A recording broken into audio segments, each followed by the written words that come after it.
I'm Rob Downey, a family practice MD and Institute for Functional Medicine certified practitioner.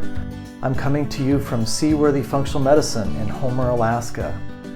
Seaworthy exists to help people overcome their health challenges and be fully vital. Hello and welcome everyone to the Case Studies series. My name is Joe Rignola, your host, and joining me today is my good friend and functional medicine doctor, Dr. Rob Downey. Hey Rob, thanks so much for being here. Delighted. So this should be fun. This is the first in this series that we're doing. The idea here is to really look at what's working in the world of health, functional medicine, and wellness. And I really think people are going to get so much out of this series. And I'm really honored that you're the first guest for this, Rob. So again, thank you for being here. Well, I feel really honored to have the privilege to do that. And as we were getting ready for today, I thought it was so fitting that we'll be talking about my origin story case. So it seems kind of feels sort of meant to be, perhaps, that if I was the one that got to do this with you, then that we would literally start with the case that inspired me to go into functional medicine. So yeah, without further ado, to set the stage, it's 2005 and I'm working at this integrative clinic. So I'm in Montana.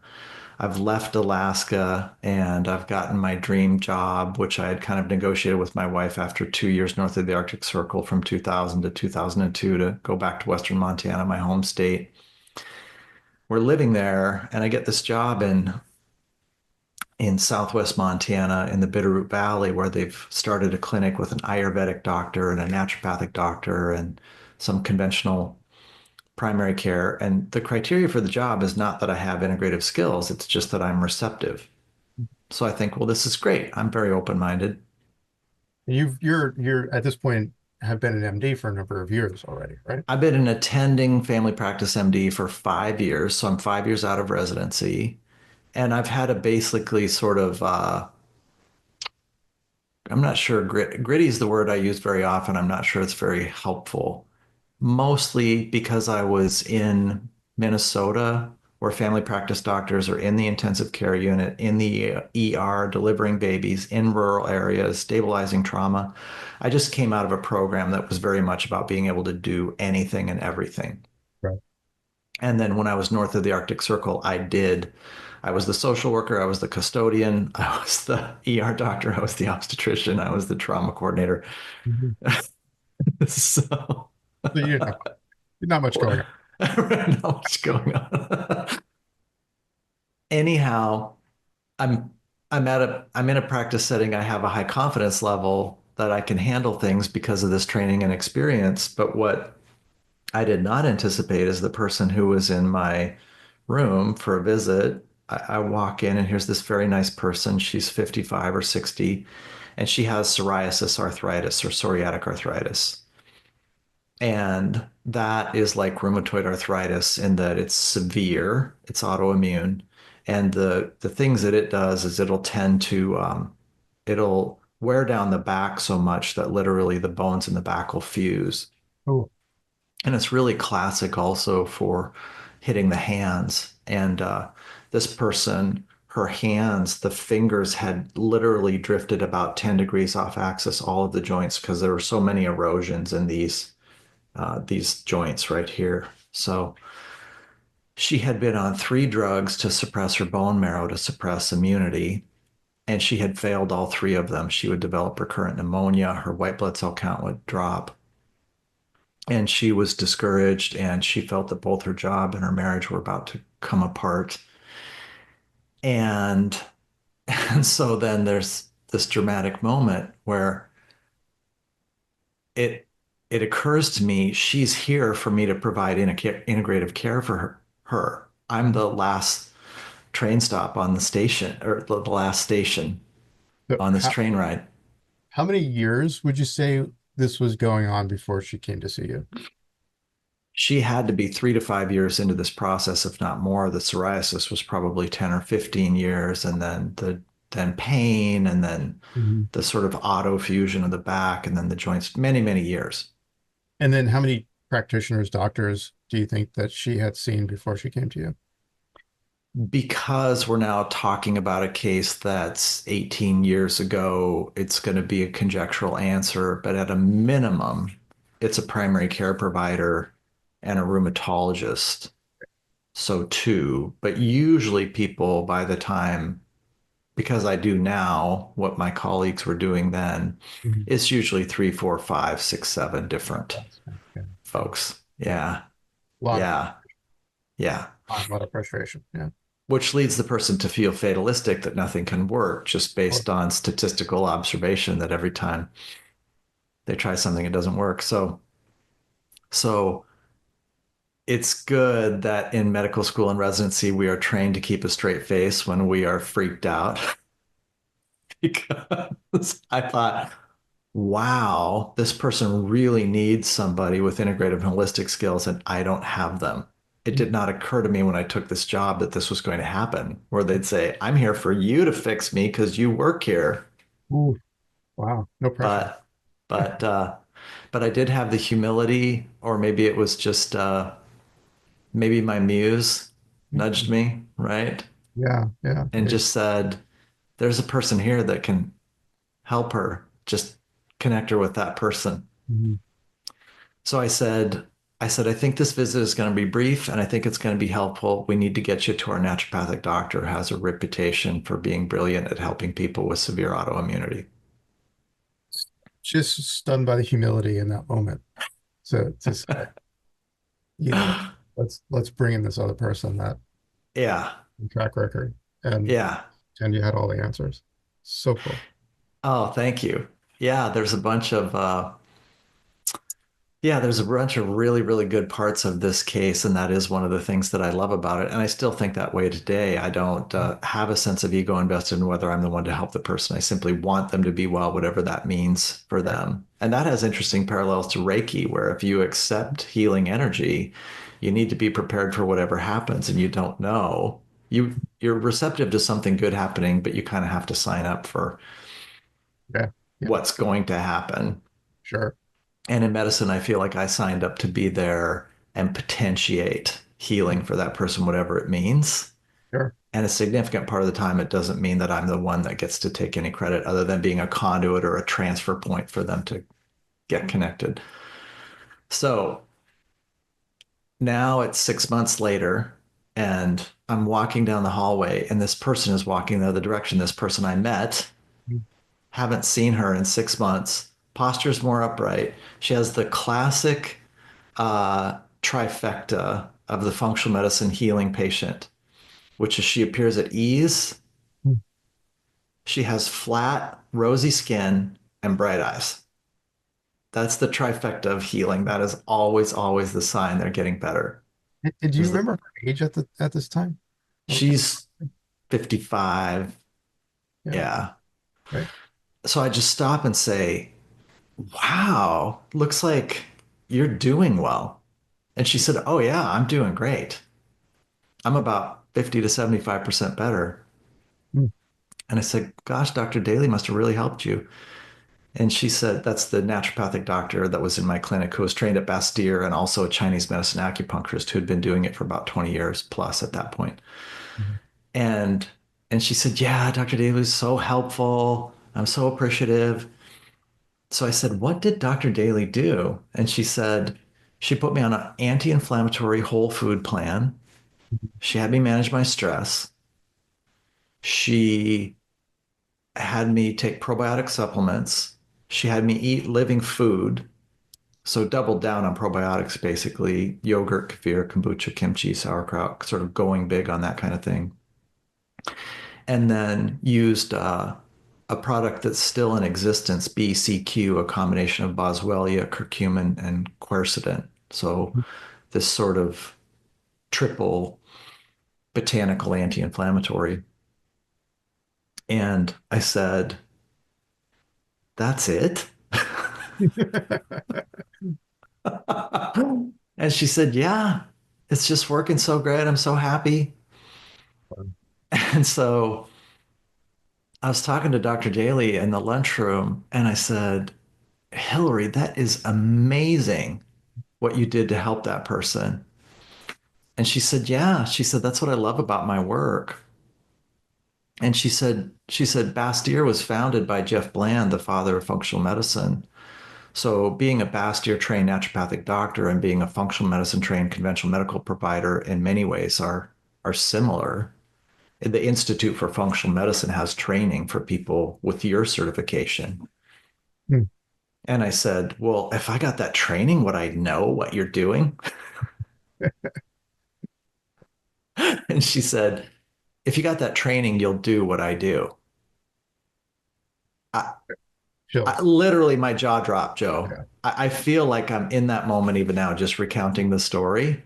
Amazing. I thought, oh, this is Christmas. This is the best thing ever. And at that time, the Institute for Functional Medicine, their marketing phrase was re-enchant yourself with clinical medicine, Hmm. which might have been the best one ever. Yeah. They've moved on, of Targeting, course.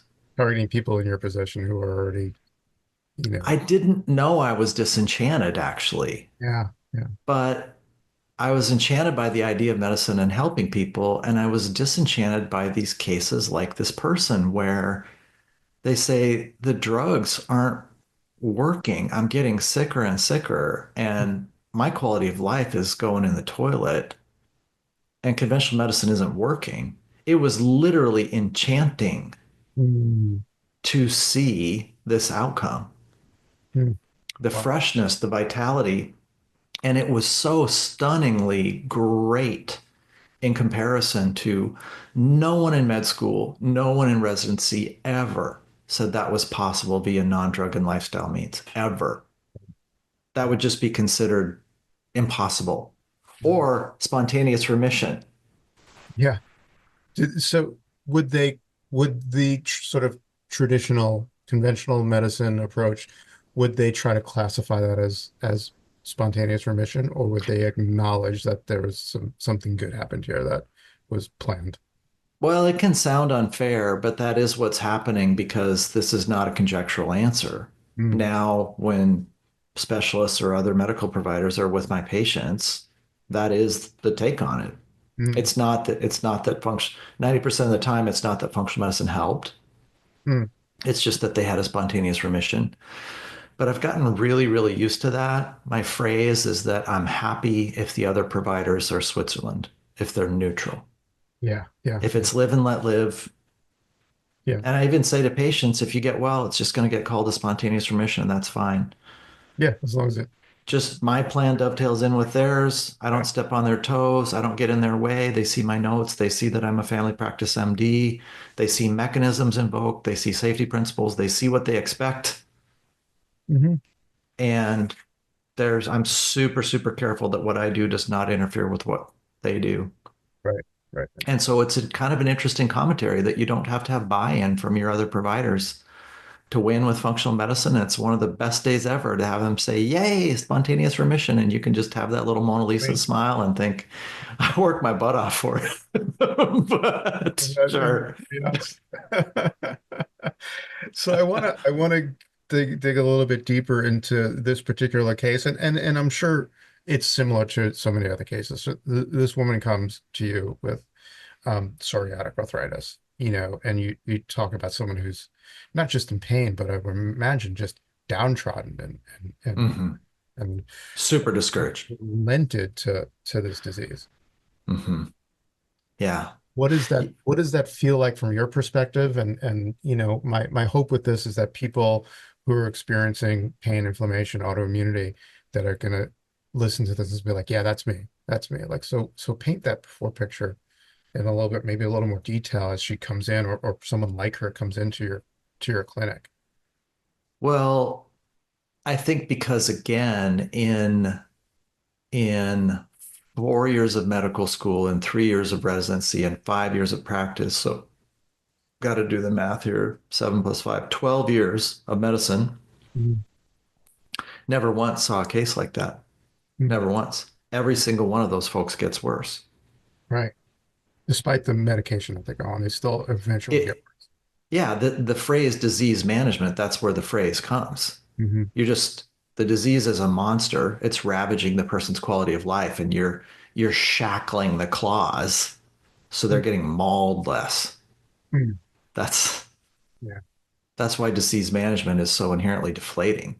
because it's just a it's just trying to tame the beast, but Yeah. it's impossible. And so I think that the part that may be of interest to our listeners is that it's horribly inconvenient as a doctor to have your concept shattered Yeah. Yeah. because 75% of your beliefs just got completely ripped off the autumn tree of your understanding like a gale force coming through. Mhm. And there's this, oh, well, now I know something I didn't know, which is that my conceptualizations were incomplete. My understanding of disease is good, and I know the drugs that can be helpful for a certain amount of people, a certain amount of the time, and all the people that are benefiting from Enbrel and the immunosuppressant drugs and happy, that's great. Yeah. But I now know about this person, Mm. and now that I know this person can do this, I know hundreds and thousands of people can do this. Right. But the difference for me was my sense of this is what I want. This Mm. is what I want to experience. I want to be the conduit for this experience. I want to have the expertise and mastery too. And it's really good. I didn't know how hard it was going to be. It's really good. I didn't know how much pushback I would get from my colleagues. It's really good. I did not know how many times I would wrong foot the dialogue with my conventional. That was a hard road. Sure. So it's really good that it was just a pure passion project. There was no question I was going to do anything else with my career than that in that moment. Um, I'm curious about some of the other symptoms that she arrives with after, years of this disease taking hold. How how else did it affect her quality of life, her sleep, her energy, her fatigue, things like that? Fatigue, overweight or obese, Mhm. depressed, frankly, clinically depressed, insomnic. I Mhm. mean, her multiple symptom questionnaire from Institute for Functional Medicine, anytime you get up around 50, 80, 90, you're starting to really peg a high MSQ. I mean, her MSQ scores, all domains would have been, she would have scored really high, meaning Mhm. the reason I use the term ravage, the psoriatic arthritis was just gets to the point where it's just chewing up everything. Yeah. I mean, Mhm. literally, it's chewing up the joints, but figuratively, metaphorically, circumstantially, just multiple systems are now crashing because the person's just, they're not vital Yeah. any longer and they're discouraged. And when people lose hope is when they get really sick. She Right. had not lost hope, but she was a cat's whisker away. Just in time. Got there. Yeah. Just in time. Amazing. Um, and a lot of these symptoms sort of um, create this downward cycle, right? So if they're Hmm. depressed and Self-feeding. Yeah. fatigued, and you're not sleeping, and then the lack of Hmm. sleep is going to perpetuate the downward spiral of more depression, more fatigue, more anxiety, Hmm. uh, Hmm. brain fog. Yeah. Cognitive. Yeah. What about cognitive function for someone like this? Yeah. I don't remember her complaining of brain fog per Mhm. se, more mood, more discouraged, overwhelming anxiety, just super worried, just saying, just so many Montanans and Alaskans both are so commonsensical. I Mhm. mean, when one's wheel starts making a really icky sound at 35 miles, there's this common sense assumption that something bad is going to happen fairly soon. Yeah, yeah, yeah, yeah. I'm going to get bedbound. I'm going to lose my job. Now, Yeah. in fairness, I think that they were really worried about their marriage, not in terms of their marriage falling apart. They were just really worried about being able to show up for life at all. I think they were worried they were going to lose their job and tax their marriage, Sure, right? sure. That makes sense. Basically, have the spouse be forced to become a caregiver rather than a Spouse. more Hmm. mutual support type thing. Yeah, yeah. And Absolutely. then it's worth noting that it's very rare actually for things to uh, invariably the thing that's witnessed in my practice, and I think a lot of functional medicine providers' practices, People are either in a downward spiral that's feeding itself, or they're in an upward healing spiral that's feeding itself. But neutral is exceedingly rare. Neutral is exceedingly rare. It is so that point, that pivot point was when she came to your clinic and spoke to you and spoke to the naturopath, where I feel like it went from the downward spiral or at best neutral to like, oh, there's more hope here. This is going to work. Well, she must have, this is conjecture, but she must have felt compelled by Dr. Daly, and she would because my mentor, I mean, that person that I saw patients at the point of care when I got the IFM training. So I mentored with her. She came to Alaska for a couple of years. We saw patients up here. So we worked together for 7 years together at the point of care. And my mentor is I just always use the Star Wars metaphor. I'm the Padawan learner and she's the Jedi. I mean, she's one of those people when she's in the room, you can feel the Mm, energy. mhm. Yeah, very She's cool. a remarkable presence and she's very compelling, very succinct, very experienced, very knowledgeable. So some folks you just sense they know what they're doing and they're not marketing you. Right. They're just saying, I'm happy to help you if you want to be helped. So this woman probably picked up on that gravitas Mhm. and just said, this person probably can help me and nothing else has helped. Why not? Yeah. So, but yeah, this thing that about neutrality not existing is super important, I think, because she was getting worse and worse and worse. And this is why I often make the comment that the first benefits of lifestyle, for example, are not quantitative, how much lifestyle you do, they're qualitative. Something shifts. Mhm. And then the fatalistic spell that the downward slide will go on forever, that spell is broken. And then hope emerges. Cool. And hope feeds healing. Yeah. Yeah. That's the upward spiral. Absolutely. Mm-hmm. So, again, the standard of care is immunosuppressant drugs, Mm-hmm. marrow-suppressant drugs, opens the person, Anti-inflammatory drugs, yeah, suppressive drugs. Mm-hmm. which opens them up to a slew of other issues as far as, like you mentioned, pneumonia or other viral infections or Mm-hmm. things like that. So, and she was Yeah, experiencing that. right, right. That's why, again, it's just one of these perfect cases. There are certain cases that are just perfectly illustrative Mm-hmm. because one criticism would be, why do integrative medicine? Why does it even matter? Why does it need to exist? Well, Mm-hmm. she had nothing else. Right. She'd been treated with the best of the best.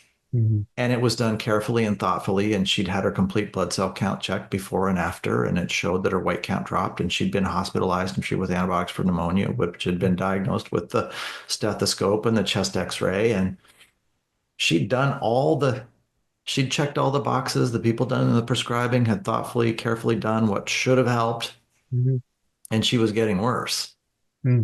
So if there's an objective argument, an N of one case study for why there needs to be functional, integrative, naturopathic, holistic alternatives, non-drug and lifestyle alternatives for reversing root causes, she's Mm-hmm. the archetypal story of why this has to exist. Absolutely. And so you mentioned the protocol briefly, anti-inflammatory diet, BCQ, the Boswellia, curcumin, quercetin, and stress management. So let's dive into those a little bit more. Mm-hmm. And, you can, feel free to give your interpretation of anti-inflammatory diet or your mentors or a combination of the two. But that's that. Let's talk about what you would consider anti-inflammatory diet.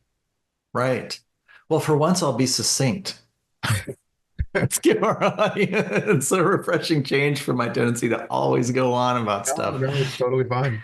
So anti-inflammatory is whole food, Hmm. mostly fruits and vegetables, Hmm. healthy protein, healthy fat. Hmm. So at a minimum, it's the core food plan from IFM, which is just healthy old food, not processed food. Right.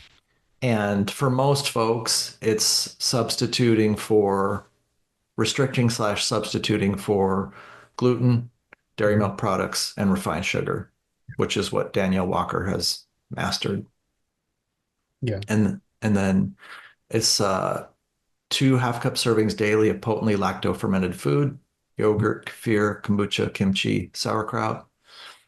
And then these anti-inflammatories, these mechanistically work on multiple, they peck many holes in the inflammatory cascade rather than ratcheting down hard on one part of the inflammation cascade. That's why they don't cause ulcers or hurt the kidney. Mhm. This overall stress is greatly underrecognized as the main driver of autoimmunity, including disrupted gut barrier integrity, leaky gut.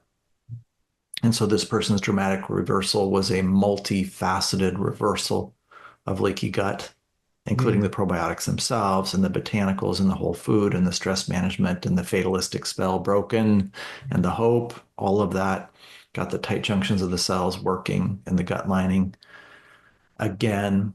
And last but not least, conventional medicine's interest in drugs Mm. is infinite. Yeah. So not only is there only a downward spiral and upward spiral that we've characterized already, but the way conventional medicine works is it says this doesn't matter, leaky gut doesn't exist. And then it skips the part where it credits the functional medicine community and it goes to this does exist, no apology, what's the drug? And now there's investigation into drugs to weld the tight junctions shut. Well, how well is that experiment going to go? Mm. Because they're there for a reason. If we compare the gut's entry points to a medieval fortress, the drawbridge is meant to be down on market day. The Sure. little doors are meant to be open for the spies and couriers to come and go in the night. If we weld the drawbridge shut and we put spikes in the door and you can't get in or out of the medieval city anymore, they're not going to have leaky gut. But they may not get the nutrients from food either. They're going to have complications. The same way people have complications when we napalm the bone marrow is the way of tending the garden.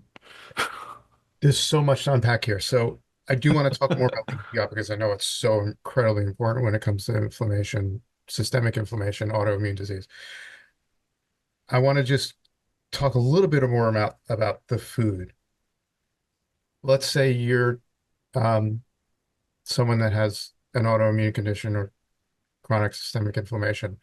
What does a typical daily diet look like for you? Like what would you, what does your diet start out, in the morning? What does it look like?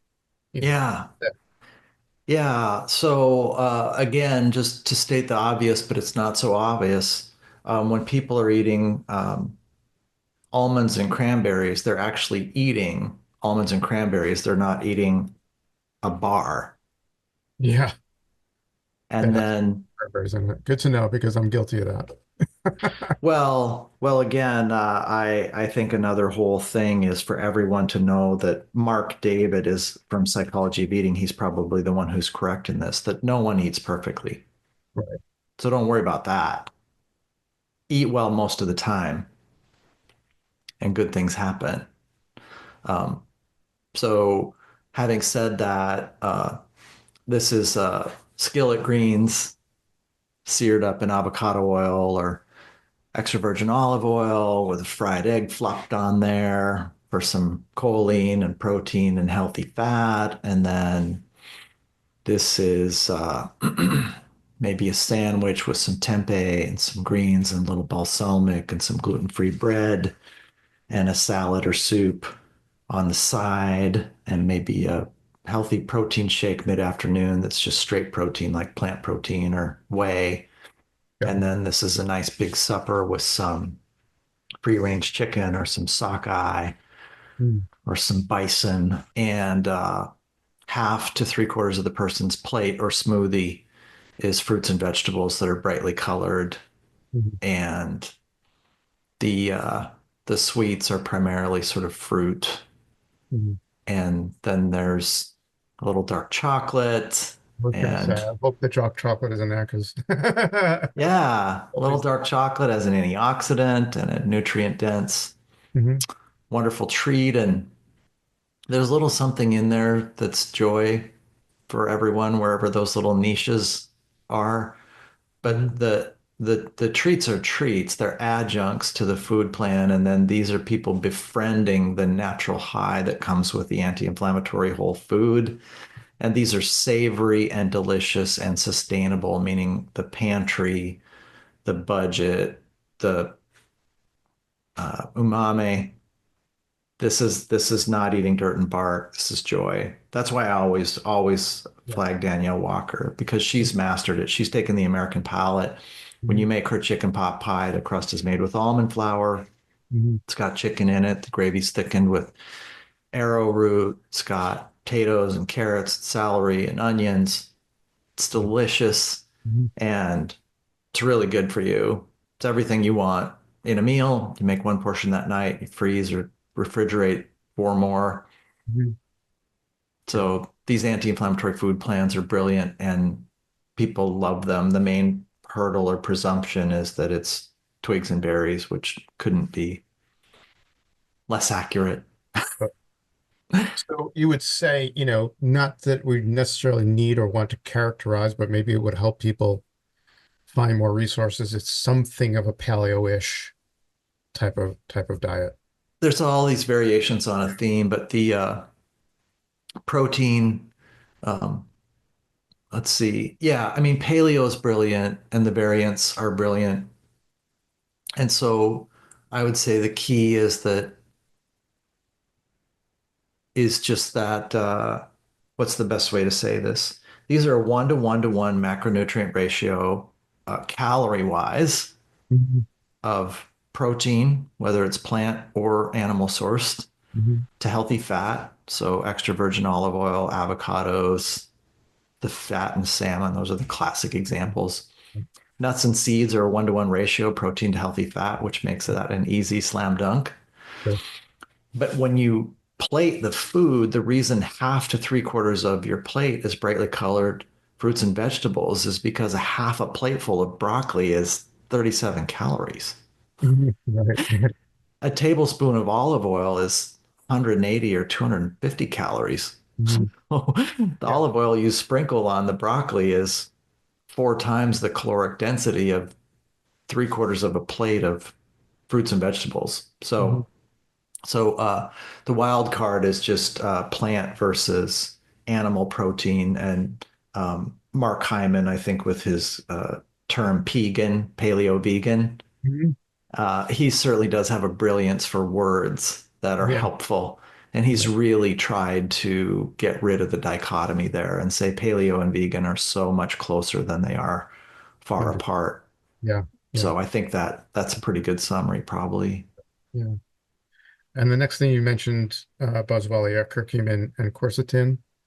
Um, maybe just talk maybe a little bit more about not only that, but maybe some other supplements that you might add into that, maybe some of the mechanisms that are involved. Yeah, yeah. Well, I think one good thing to do might be to just highlight them as superstars, given that their utility cannot be overstated. Boswellia is frankincense, which we talked about recently. That's Yep. fun. And it's a really good anti-inflammatory. It's really well tolerated. Maybe one patient in 500 has some weird reaction, but that's almost par for the course. I mean, these are potent agents. Yeah. Somebody's always going to have something backfire. Mhm. But Boswellia is typically really well tolerated. It's 3 times a day.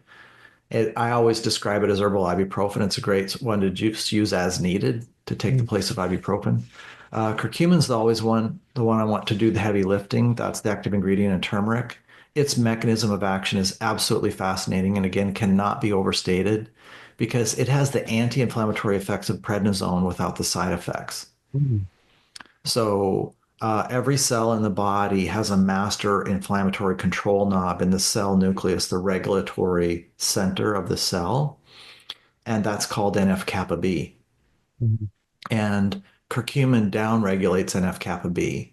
And given that almost all of us are silently inflamed, we almost all have too much inflammation, either overt that we can feel in our joints or in our mood, or silently it's present, it's eroding us, it's taxing us, but we can't feel it. The best possible drug is the one that goes to the master control knob because the downstream cascades are then not distorted. And it's the distortions in the cascades that made drugs like Vioxx cause heart attacks, right? Mm. Uh, so curcumin is the best of the best. There are rare, and I mean exceedingly rare, maybe 5 cases of curcumin having catastrophic effects for reasons we don't understand. But we're talking about a prevalence of negative outcomes of maybe 1 in 1 million. And that's where it's worth noting there is no strategy that works for everyone all the time. Yeah, it's important to know. Yeah. Um, and then quercetin is fascinating. There's a pretty good argument that quercetin is more effective on an empty stomach, though I've had many patients do well taking it with food. And probably the more important thing to say is that quercetin is a straight up anti-inflammatory that can be taken in conjunction with boswellia and curcumin in this product I mentioned. But quercetin as a standalone is a mast cell stabilizer. So people can use it for hives, histamine syndromes, mast cell activation syndrome, that kind of stuff. But it's very effective on an empty stomach for that purpose. Right. So also quercetin is very COVID protective because it exactly reverses one of the doors that the SARS-CoV-2 virus kicks in when it wreaks its havoc. And so quercetin is super COVID protective. And then probiotics, they're fascinating because the hallmark of probiotics, as long as the person doesn't have small intestinal bacterial overgrowth, which they usually know they have because they don't like living Mm. food. They feel icky when they take probiotic supplements. But most people, when they take probiotics, should go big because Yeah. Tom Salt, who teaches the gut module for Institute for Functional Medicine, said this is the area to go big. If you get a little benefit from a little probiotic, you get a lot of benefit from a lot. Go for Mm. it. Yeah.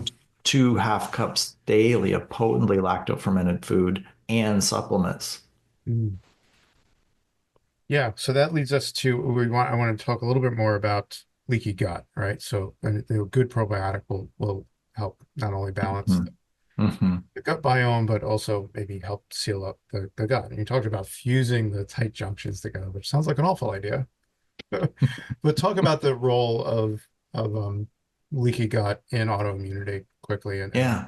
maybe I think about Fasano's work and those. Yeah. Yeah. I think it's a perfect place to wrap. And that'll probably be a good one for me to close on. I've got a hard stop in about 10 minutes. So one thing about leaky gut is you can't feel it. That makes it really hard you can feel the consequences, but you can't feel your gut leaking. So you have to have some degree of buy-in that this is a significant process. There was a great case in town where an integrative provider came to see me for the downstream consequences of leaky gut, the rashes and all that stuff. And then when we treated this person's leaky gut, then I got correspondence from them later saying, I was taught in school that leaky gut exists, but I never believed until Yeah. until I had it. So, secondly, I really wish the phrase actually was a different phrase because every time I hear leaky gut, I think of a rusty pail with a hole in it. Mhm. And this is a microscopic process. So I always talk about it like a Gore-Tex jacket. Most people have used or have somebody they know who uses a Gore-Tex jacket to keep the rain out. And you look at that white membrane that lines the inside of the jacket, and it's a sheet. You can't tell there's any holes in it. They're microscopic. Mhm. But the size of the permeability holes is small enough that rain droplets don't get in, and it's big enough that water vapor goes out. Mhm. So it's a semi-permeable membrane. And our absorptive layer, and I never tire of saying this, 1 cell thick. That's just so shockingly thin.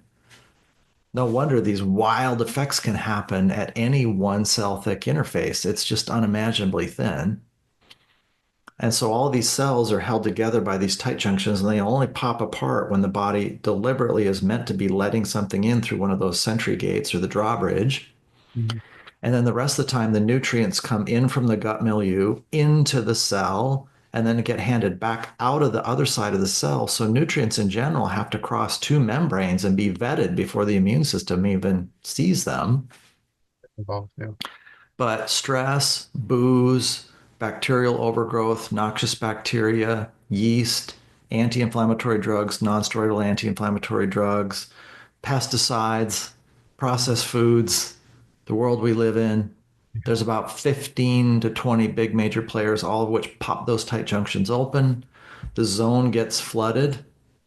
The immune system freaks out, and then it floods the rest of the body with these immunoinflammatory cascades of freak out that start with that interface being haywire. And when we turn that around, we correct a root cause that was discovered by Alessio Fasano at Harvard, Harvard pediatric gastroenterologist, kids gut specialist, and in Scientific American, a very interesting place to publish a pivotal article. Not what I would have expected, but the landmark article nonetheless described that you cannot develop celiac disease, you cannot develop allergy to wheat without the tight junctions popping open.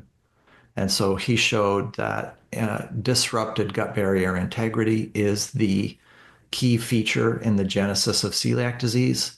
And he's gone on to do just mind-blowing science around leaky gut. And now the tide has turned, and he made that possible because he's a genius. Yeah. Great stuff. And then you mentioned stress in there also, and we can go probably another hour on stress. Maybe we'll talk about that a little bit more next time. But obviously mindfulness, meditation, yoga, taking time for yourself and nature, things like that. Stress. And to this day, I don't know what stress management Dr. Daly prescribed, but it was probably a guided meditation app or some instructions on meditation or a resource or something like that. Excellent. Super enlightening, Dr. Rob. Thank you so much for your time. I really, I got chills. I think this is going to help so many people. So grateful for your time. Oh, I feel really fortunate having gotten to do this. So thank you so much, Joe. Thanks for joining us for the Seaworthy podcast. Seaworthy exists to help people overcome their health challenges and be fully vital. If you think we've earned it, please consider giving this podcast a like, subscribing, and giving us a 5-star rating on the platform of your choice. Thanks.